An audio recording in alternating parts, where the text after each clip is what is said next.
Você acha que eles vão segurar essa informação por qual razão? Para que eles não vão querer apresentar? Se a gente não detém a tecnologia, não está usando a tecnologia para nada, ou tem que se submeter, eventualmente se tivesse esse monstro, teria que se submeter a alguns parceiros aí da OTAN, dos Estados Unidos, sei lá. Qual é a finalidade de reter essa informação?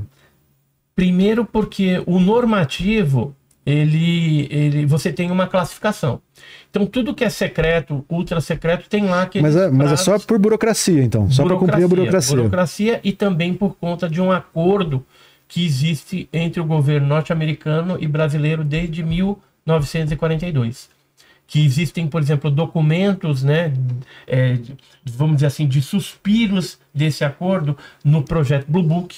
Então achei algumas folhinhas que fala lá cooperação com o Exército Brasileiro e Força Aérea Brasileira, e tem um outro documento da Embaixada que foi liberado a questão de alguns anos atrás, de um fato de recolhimento de fragmento de um OVNI entre Santa Catarina e Paraná, e esse material foi levado depois para o CNAE, que fica lá em São José dos Campos, e o São José dos Campos encaminhou isso para a NASA. Está tudo descrito isso no documento da Embaixada norte-americana.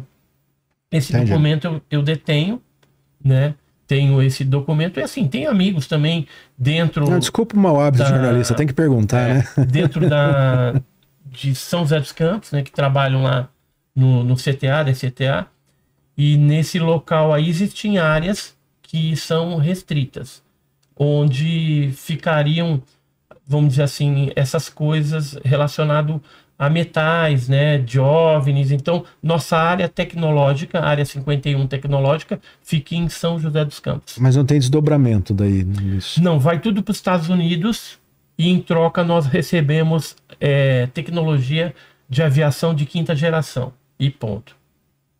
Ou vez ou outra pega algum militar assim, que tem um destaque dentro da sua instituição militar e coloca ele para fazer um treinamento, alguma coisa nos Estados Unidos, né? Tem uma oportunidade um pouquinho melhor lá nos Estados Unidos para conhecer essas coisas, mas sempre que você adentra um universo desse, você é obrigado a se comprometer com o sigilo, né? É tudo normativo. Se a gente tem que criticar algo, são os normativos para que mudem em algum momento, se é que vão mudar. Eu não acredito, eu acho que vou morrer e vai continuar isso aí, porque os normativos de sigilo que nós temos é de 1977 e nunca mudaram. Então, dificilmente a gente vai ter uma mudança, a não ser que ocorra uma abertura parcial nos Estados Unidos nesse ano de 2025, e isso começa a resvalar no Brasil, e aí a gente siga pelo mesmo caminho, liberando algumas coisas. Mas não vai ser tudo, porque a ganância tecnológica em cima do fenômeno OVNI ela é muito grande. Então, quem deter essa tecnologia mais avançada e fizer engenharia reversa dela, certamente vai estar na frente, tecnologicamente falando, dos seus inimigos potenciais. Se for os Estados Unidos, vai ficar na frente da Rússia e da China. Essa já é uma opinião que foge do lugar comum da ufologia. Você perguntar para a maioria dos ufólogos, não é porque a humanidade não está preparada, é porque vai subverter as religiões. Não, é burocracia. Burocracia mesmo. Então, assim, Marinha, ela tem muita coisa, infelizmente é muito difícil a gente conseguir algo, né, assim, mais substancial em termos de documentação. A gente tem casos muito bons, né, no Brasil. Por exemplo, a Operação Prato. Cara, são os melhores. Que teve um envolvimento americano. A Noite Oficial dos OVNIs, que também teve envolvimento americano. O caso Varginha e por aí vai. Sempre que a gente tem... O próprio caso Cláudio já tem um envolvimento americano também.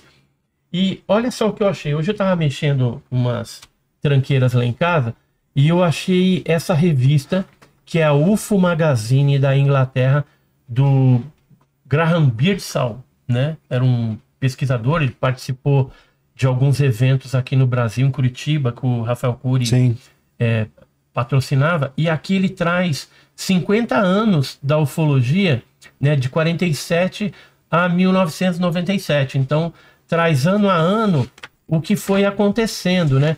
E aí eu fui folheando tal. Quando chegou no ano de 1986, olha só que legal, tinha o caso da Noite Oficial dos OVNIs.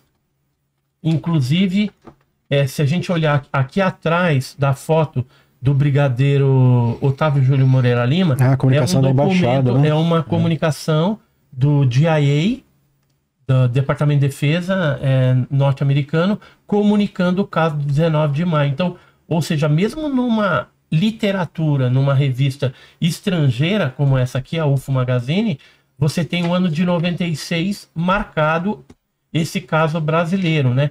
E aí quando você chega em 96, olha só que interessante, eles marcaram o caso Varginha, aqui ó, caso Varginha também. É recém-acontecido, né? Que é recém-acontecido, aqui foi até 97.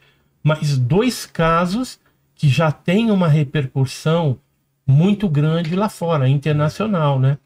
Então, o Brasil, ele é importantíssimo nessa questão. Aliás, mas você levantou uma bola para falar da coisa aí falar do cético chato, né? Por que eu não sou exatamente cético? Porque não dá para ser, não pode ser cético chato, né? E hoje você tem uma linha, principalmente entre os divulgadores de ciência e tal, às vezes eu fico brabo com o Sacani, rapaz. O Sacani é um ótimo para falar de astronomia, eu acompanho e tal, mas quando ele se mete a falar de OVNI, cara, é umas coisas cético, assim, né? Não é só cético, você pode ser cético, mas seja cético sabendo do que você tá falando. Eu lembro quando saiu a explicação de maio de 86, de um astrônomo famoso, Ronaldo Rogério de Freitas Mourão, saiu para falar, saiu alardeando nas principais mídias, falou, não, os pilotos perseguiram Vênus. Cara, a Força Aérea já tinha dado entrevista coletiva dizendo que tinha captado isso em radar. Você não capta... Ele falou que era o reflexo de Vênus na asa do avião. Você não capta um reflexo no radar. E aí mais, saiu outras histórias e tal. No caso de maio de 86, já tinha informação dessa carta da embaixada, quando depois, porque assim, a FAB, primeiro ela abriu geral, falou, nós não sabemos o que é, vai ter um relatório, essa aqui. Vai ter um relatório, vai ter isso, vai ter aquilo. Depois de um tempo não teve mais relatório nenhum, pararam de falar, inclusive pararam de admitir que tinha captado em radar. Mas quando ele deu a entrevista, ele já tinha conhecimento, já tinha entrevista, né, do comandante da Força Aérea de que tinha captado em radar e tinha tido visualização pelos pilotos.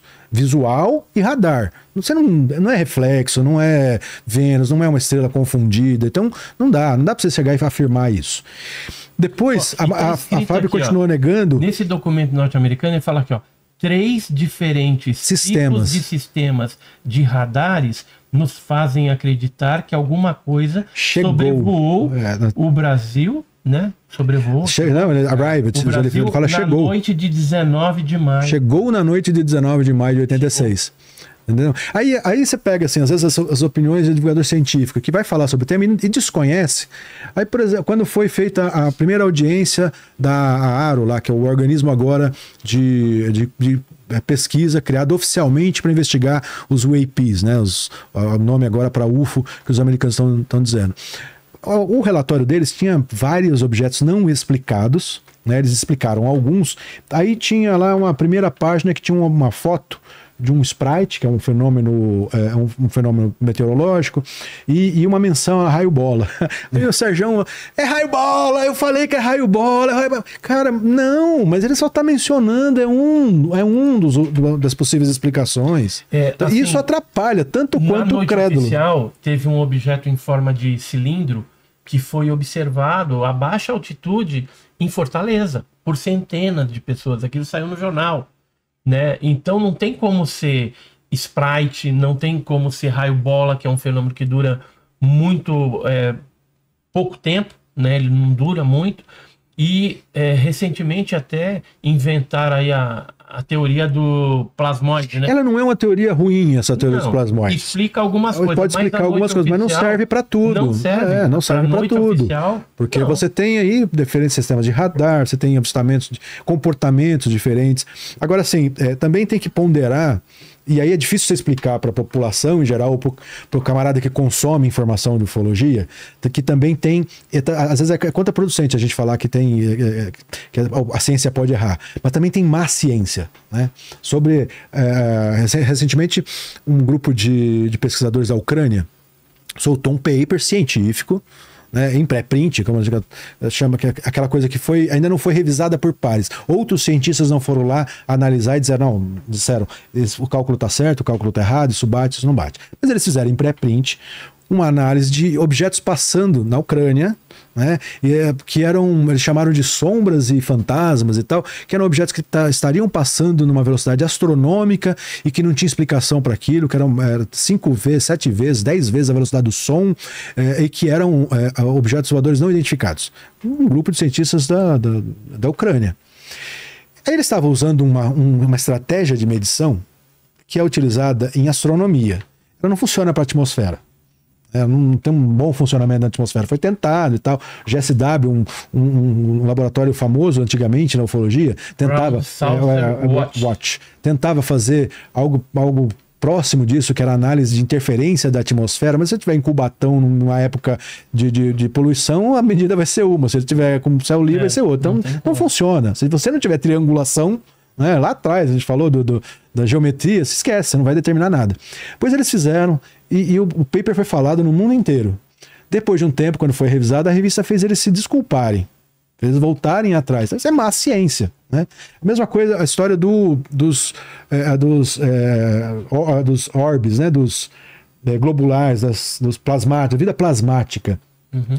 Assim, são artigos que têm falhas, ainda não foram revisados por pares, então não dá para sair alardeando ainda, que como assim, quem divulgou isso, um dos pesquisadores primeiros a divulgar no Brasil foi o Rodrigo Visoni, ele inclusive alerta isso, não, eu fiz a divulgação da teoria que surgiu, não estou dizendo que seja tudo isso, né? Porque é isso, a gente está apresentando propostas de teorias, só que o camarada da ufologia, em geral, que pesquisou a noite oficial, já sai atacando, dizendo, não tá dizendo, isso é ridículo, não, ele não tá dizendo, não tá atestando nada, não precisa carregar tanto nas tintas, tá em discussão, né? Tem até alguns casos que o plasmoide pode encaixar ali eventualmente algum depois, mas noite oficial dos OVNIs, a minha opinião, tá? Sim. Não se encaixa. Também acho que não. Perfeitamente assim. E disse isso, inclusive, para o autor do artigo. Inclusive, eu acho muito encaixa. E outra coisa, disse inclusive isso, precisa esperar esses papers científicos serem revisados, passarem por um processo que normalmente é demorado. Não é de um dia para o outro, vai ser revisado. A ciência funciona assim, né? E quando eu digo que é contraproducente também dizer que não dá para confiar na ciência, é que ou é isso, ou é aquela coisa de acreditar e ponto. Você compra do jeito que veio, né? Porque se a gente pensar uma noite oficial, 10 dias, porque foi uma onda de 10 dias. Começou antes, depois ainda teve. Aparecendo, descendo, abduzindo pessoas, pousando, entendeu? Um negócio de doido que aconteceu. Sendo detectado em radares, né? Teve relatórios, né, oficiais, né, que saíram sobre a noite oficial. Esse aqui é um dos relatórios que foram divulgados. Tem relatórios que falam de gravação em vídeo, os vídeos nunca apareceram, né? Os próprios militares falam que era um fenômeno inteligente, né? Inteligente, chegaram... assim, não forçosamente tripulado, poderia ser algo teleguiado também. E apesar que tinha objetos... Chegaram a dar coletiva também de imprensa afirmando isso. Tem a coletiva de imprensa da época. Você sabia que falavam aqui, ó? Sim. Gravação em vídeo. Aqui, ó. Foi feita a gravação em vídeo. Só que esses vídeos a gente nunca viu. Eu tentei pedir também através da LAI esses vídeos, né? E aí me ligou um militar da Força Aérea lá, que trabalhava com isso. Já conhece, né? Eu já sou figurinha carimbada para pedir esses negócios, mas nunca dão nada, né? Sempre dão uma justificativa, mas ele me ligou, falou assim, ó, Edson, os vídeos existem e tal, mas eu vou te dar um toque. eles reclassificaram tanto que eu pedi os vídeos da Operação Prato e os vídeos da Noite Oficial dos OVNIs. Ele falou, eles reclassificaram os dois. Os vídeos da Operação Prato de 1977 e 78 só serão liberados em 2027 e 2028 e o da Noite Oficial dos OVNIs em 2036. Aí eu falei, então tá bom, né? Até lá eles reclassificam de novo. Aí, simplesmente, eles mandaram uma resposta dizendo que não tinham vídeos, que não gravaram. Só que tem americanos que tiveram acesso, por exemplo, aos vídeos da Operação Prato